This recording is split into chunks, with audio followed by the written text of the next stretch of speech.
Good morning. അപ്പോ എല്ലാവർക്കും ഒന്ന് ഹോംവർക്ക് തന്നിട്ടുണ്ടായിരുന്നു. ചെയ്തെല്ലാരും ടീച്ചറോട് പഠിപ്പിക്കൊണ്ട് തുടങ്ങിയ അതുണ്ടല്ല ഓളെ കൊണ്ട് കാസർഗോഡ് പോണോ, അതുകൊണ്ടാണ്.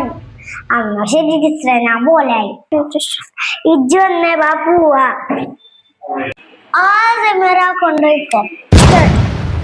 എല്ലാരും ഇനി ബുക്ക് എടുത്തേ. അയ്യോ പോയല്ലോ, ഇനി ഞാനെന്താക്കുന്നു? ഞാൻ മാത്രം അടികൊള്ളണോ? ആ ശരി, ഉപകാരപ്പെട്ടതല്ലേ. ആരാ ഹോംവർക്ക് ചെയ്യാത്തവര്?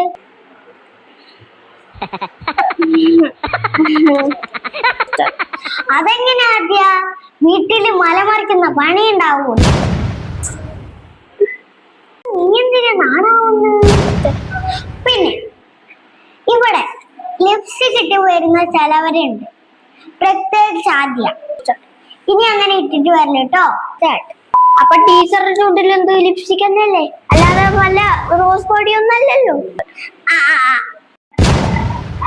എല്ലാരും ബുക്കെടുത്തേ. ആദ്യം മാത്രം അവിടെ ഇരുന്നോ, ബാക്കി എല്ലാരും എണീച്ചോ.